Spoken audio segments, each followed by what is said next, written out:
Hello दोस्तों, आप सभी को जय श्री कृष्णा। राधे राधे दोस्तों। तो दोस्तों, लड्डू गोपाल जी का जन्म होने के बाद में 5 दिन बाद जो छठा दिन रहता है उस दिन छठी मनाई जाती है दोस्तों। तो किस प्रकार से आप जो है अपने लड्डू गोपाल जी की छठी मनाइए वो हम इस वीडियो में जानेंगे दोस्तों। और इसके पीछे एक कथा भी प्रचलित है, उसका वर्णन भी मैं आपको इस वीडियो में करूँगी दोस्तों। तो आप वीडियो को स्किप ना करें, वीडियो को फुल वॉच करें।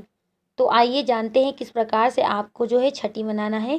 तो जन्माष्टमी के 6 दिन बाद कन्हैया जी की छठी मनाई जाती है। इस दिन भक्तजन विधि विधान से भगवान की पूजा करके कड़ी चावल बनाते हैं दोस्तों। साथ ही कृष्ण भगवान को पीले रंग के वस्त्र पहनाकर माखन मिश्री का भोग लगाते हैं। यदि दोस्तों आपका ने पीले वस्त्र नहीं है तो कोई बात नहीं, प्रभु श्रद्धा और भाव को देखते हैं आप किसी भी प्रकार की पोशाक को धारण करवा सकते हैं। कि कन्हैया जी की छठी कैसे मनाई जाती है और लड्डू गोपाल जी की कथा क्या है, तो हम इस वीडियो में जानेंगे दोस्तों।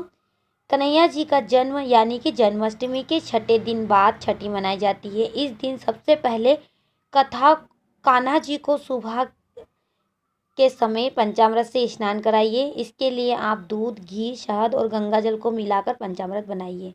इससे कान्हा जी को स्नान कराइए। इसके बाद शंख में गंगा जल डालकर कान्हा जी को फिर से स्नान कराइए।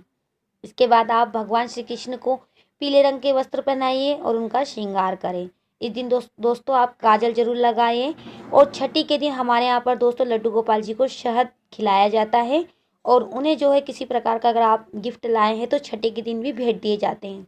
यदि आप सिल्वर के कड़े लेके आए हैं या किसी प्रकार के आभूषण लेके आए हैं तो वो भी आप उन्हें भेंट कर सकते हैं। आप उन्हें बर्तन भी भेंट कर सकते हैं जिसमें कि वो अपने लड्डू गोपाल जी को आप भोग लगा सकते हैं। श्रृंगार करने के बाद में दोस्तों आपको मिश्री और माखन का भोग लगाना है। इसके बाद कन्हैया का नामकरण करें। यदि आपने लड्डू गोपाल जी की प्राण प्रतिष्ठा करी है जन्माष्टमी में तो आप लड्डू गोपाल जी का नाम रख सकते हैं। तो आप कौन कौन से नाम रख सकते हैं दोस्तों? माधव, कृष्णा, नंदलाल, देवकी नंदन, लड्डू गोपाल, माधव आदि नामों से आप अपने कान्हा जी को पुकार सकते हैं।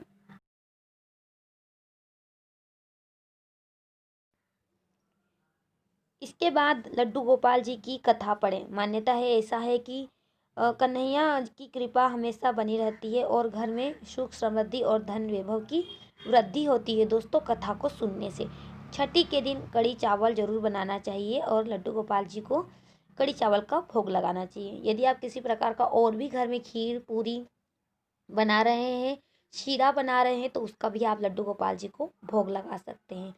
यदि आपके यहाँ पर दोस्तों लड्डू गोपाल जी का किस प्रकार से भोग और छठी मनाई जाती है, आप अपने जो आपका कल्चर है, जो आप जिस जिस जगह पर रहते हैं और वहाँ पर जो चलन है दोस्तों, उस प्रकार से आप छठी मना सकते हैं। तो आइए कथा को सुनते हैं दोस्तों। तो आप ध्यानपूर्वक कथा को सुनिएगा दोस्तों। आप कथा नहीं सुनते, कथा को सुनना अधिक जरूरी होता है दोस्तों। तभी हमें पता चलता है कि इसके पीछे किस प्रकार से जो है ये चीज़ मनाई जाती है। तो चलिए कथा को सुनते हैं। पौराणिक कथा के अनुसार भगवान श्री कृष्ण के परम भक्त कुंभन दास थे। उनका एक बेटा था रघुनंदन। कुंभन दास के पास में भगवान श्री कृष्ण का एक चित्र था, उसमें वह बांसुरी बजा रहे थे। कुंभन दास हमेशा उनकी पूजा में लीन रहते थे। वह अपने प्रभु को कभी भी नहीं छोड़कर जाना चाहते थे। एक बार कुंभन दास के लिए वृंदावन में भागवत कथा के लिए बुलावा आया। पहले तो कुंभन दास ने उस भागवत कथा में जाने से मना कर दिया, परंतु लोगों के आग्रह करने पर वे जाने के लिए तैयार हो गए। उन्होंने सोचा कि पहले वे भगवान श्री कृष्ण की पूजा कर ले, उसके बाद भागवत कथा करके करके अपने घर वापस लौट जाएंगे। इस तरह से उनका पूजन का नियम भी नहीं टूटेगा। और कुंभन दास ने अपने पुत्र को समझा दिया कि मैंने भगवान श्री कृष्ण के लिए भोग तैयार कर दिया है, तुम बस ठाकुर जी को भोग लगा देना। इतना कहकर वह चले गए। कुंभन दास के बेटे ने भोग की थाली ठाकुर जी के सामने रख दी और उनसे विनती की कि वह आए और भोग लगा लें। रघुनंदन मन ही मन ये सोच रहा था कि ठाकुर जी आएंगे और अपने हाथों से खाएंगे, ऐसा तो सभी मनुष्य खाते हैं, तो हमारे ठाकुर जी भी खाएंगे दोस्तों। ऐसा उन्होंने सोचा मन ही मन। कुंभन दास के बेटे ने कई बार भगवान श्री कृष्ण से आकर खाने के लिए कहा, लेकिन भोजन को उसी प्रकार से देखकर वह निराश हो गया और रोने लगा। उसने रोते रोते भगवान श्री कृष्ण से कहा कि भगवान आकर भोग लगाइए। उसकी पुकार सुनकर ठाकुर जी ने एक बालक का रूप रखा और भोजन करने के लिए बैठ गए, जिसके बाद रघुनंदन के चेहरे पर मुस्कुराहट आ गई। वृंदावन में भागवत करके जब कुंभन दास घर लौटे तो उसने अपने बेटे से प्रसाद के बारे में पूछा। रघुनंदन ने अपने पिता से कहा कि ठाकुर जी ने सारा भोजन खा लिया है। कुंभन दास सोचा कि अभी रघुनंदन नादान है, उसने सारा प्रसाद खा लिया होगा और डांट की वजह से झूठ बोल रहा होगा। अब रोज कुंभन दास भागवत कथा के लिए जाते और शाम तक सारा प्रसाद खत्म हो जाता। कुंभन दास को लगा कि अब उसका पुत्र कुछ ज्यादा ही झूठ बोलने लगा है, लेकिन उसका पुत्र ऐसा क्यों कर रहा है। कुंभन दास ने एक दिन लड्डू बनाकर थाली में रख दिया और दूर छिपकर देखने लगे। रघुनंदन ने उस दिन भी रोज की भांति ठाकुर जी को आवाज दी और ठाकुर जी एक बालक के वेश में कुंभन दास के बेटे के सामने आ गए।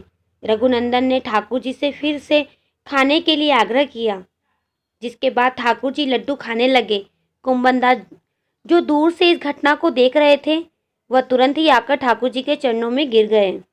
ठाकुर जी के एक हाथ में लड्डू और दूसरे हाथ में लड्डू जाने ही वाला था, लेकिन ठाकुर जी उस समय वहीं पर जमकर रह गए।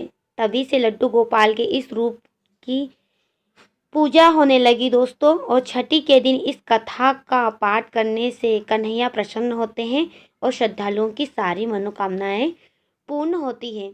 आई होप दोस्तों आपको वीडियो जरूर पसंद आया होगा और लड्डू गोपाल जी की कथा को भी आपने श्रवण करा होगा।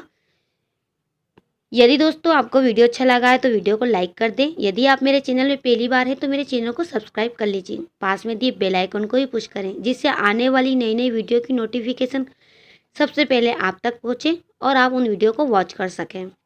यदि वीडियो हेल्पफुल है दोस्तों तो आप अपनी फैमिली और फ्रेंड के संग शेयर भी करें, जिससे वो भी अपने लड्डू गोपाल जी की छठी को मना सके और इस कथा को श्रवण कर सके। तो मिलती हूँ आपसे द न्यू वीडियो। जब तक के लिए जय श्री कृष्णा, राधे राधे दोस्तों। Thank you watching for me. Bye bye guys, bye bye.